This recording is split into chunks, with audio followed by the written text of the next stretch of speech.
دو گناہ ایسے ہیں جن سے اللہ تعالیٰ کو بندے پر بہت ہی زیادہ غصہ آتا ہے۔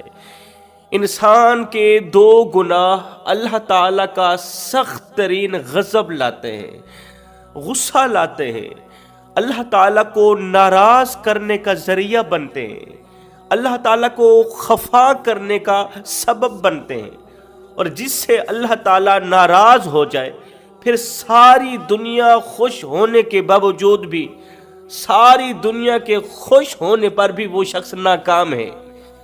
ایک شخص حضرت سیدنا عیسیٰ علیہ السلام کی خدمت میں حاضر ہوا، پوچھنے لگا، اے روح اللہ، زمین و آسمان میں سب سے زیادہ سخت ترین شے کون سی ہے؟ زمین و آسمان میں سب سے زیادہ سخت ترین چیز کون سی ہے؟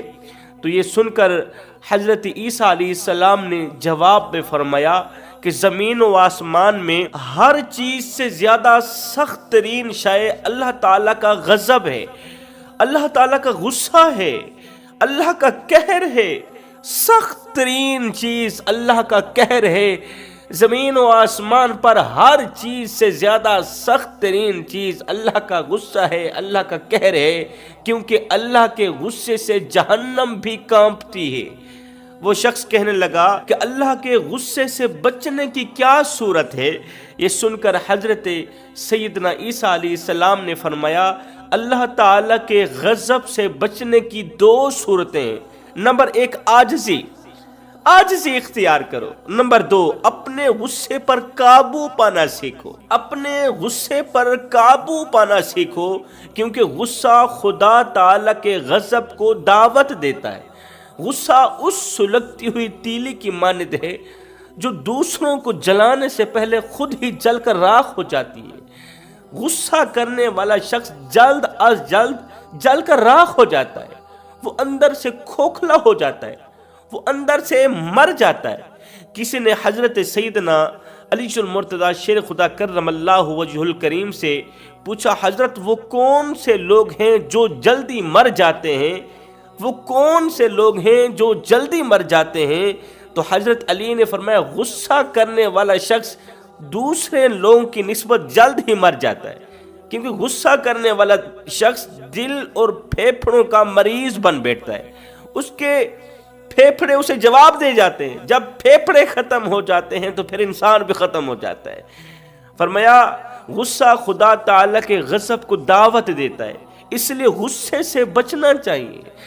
نمبر ایک، عاجزی اختیار کرو۔ حضرت عیسیٰ علیہ السلام نے فرمایا، عاجزی اختیار کرو۔ یہ عاجزی کا درس اللہ کے نبی عاجزی اختیار کرنے والوں کو نہیں دے رہے، بلکہ تکبر کرنے والوں کو عاجزی کا درس دے رہے۔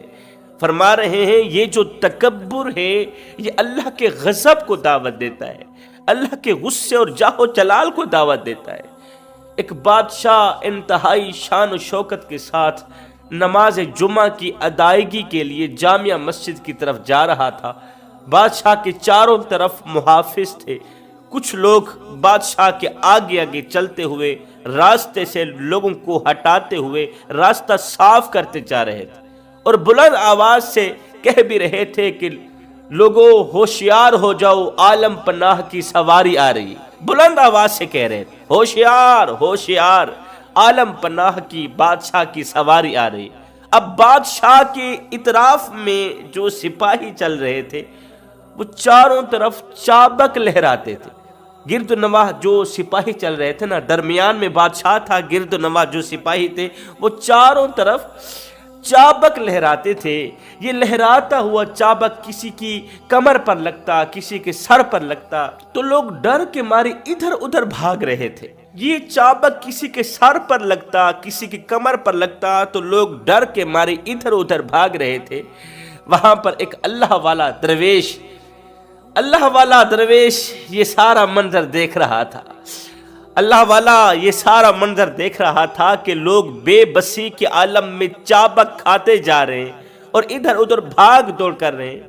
جب بادشاہ کی سواری اللہ والے کے نزدیک آئی تو اللہ والے نے بلند آواز سے پکار کر کہا، بادشاہ کو مخاطب کرتے ہوئے کہا، اے بادشاہ، تو جامع مسجد میں نیکی کرنے کی نیت سے جا رہا ہے، تو جامع مسجد میں نماز پڑھنے کی نیت سے جا رہا ہے اور حالت یہ ہے کہ تیرے سپاہیوں کے چابک کھا کھا کر لوگ زخمی ہو کر بھاگ دوڑ کر رہے ہیں۔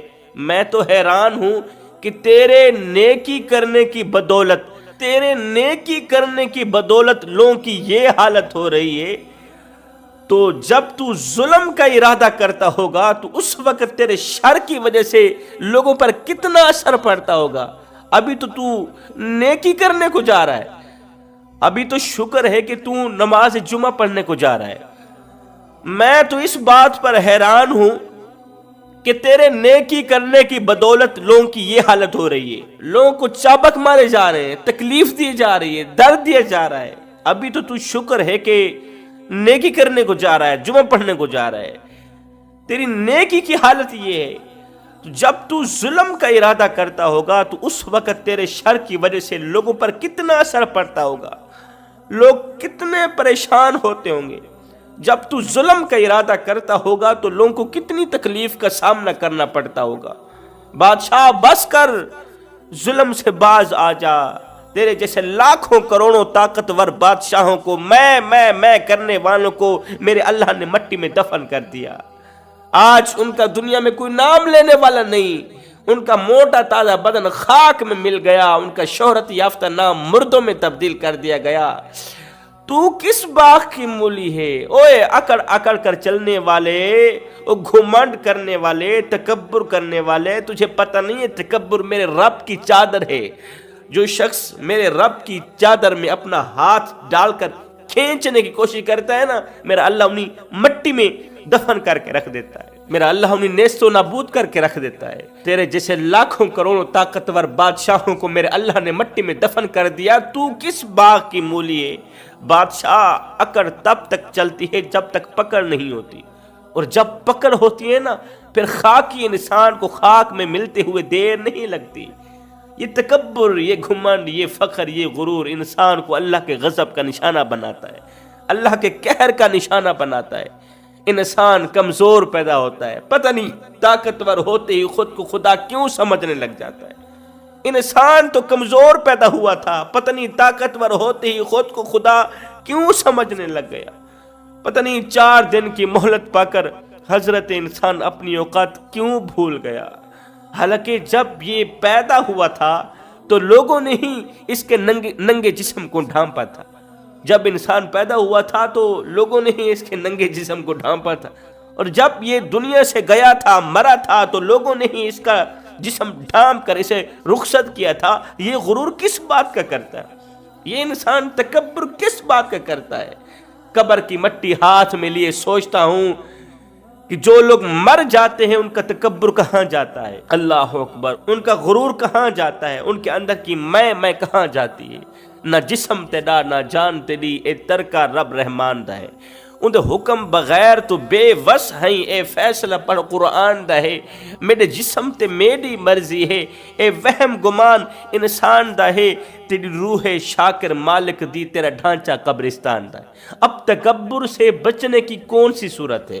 وہ ہے اسم اعظم۔ اسم اعظم پڑھنے والا شخص ہر وقت عاجزی میں رہتا ہے۔ ایک دن حضرت موسیٰ علیہ السلام اللہ تعالیٰ سے ہم کلام تھے۔ اللہ تعالیٰ نے فرمایا، اے موسیٰ، میری بارگاہ میں اس منہ سے دعا مانگنی چاہیے جس سے کبھی کوئی غلط بات نہ نکلی ہو۔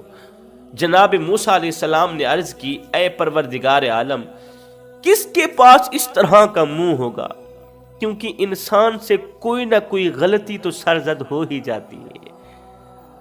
وہ کون سا انسان ہوگا جو یہ دعویٰ کر سکے کہ اس کے منہ سے کبھی کوئی گناہ سرزد نہیں ہوا، اس کی زبان سے کبھی جھوٹ نہیں نکلا؟ کیونکہ انسان کی زبان جو ہوتی ہے کہیں نہ کہیں پھسل ہی جاتی ہے۔ انسان کی زبان جو ہوئی کہیں نہ کہیں یہ زبان پھسل ہی جاتی ہے۔ انسان باقی والے وجود کے ذریعے نہیں تو زبان کے ذریعے کوئی نہ کوئی گناہ کر ہی بیٹھتا ہے۔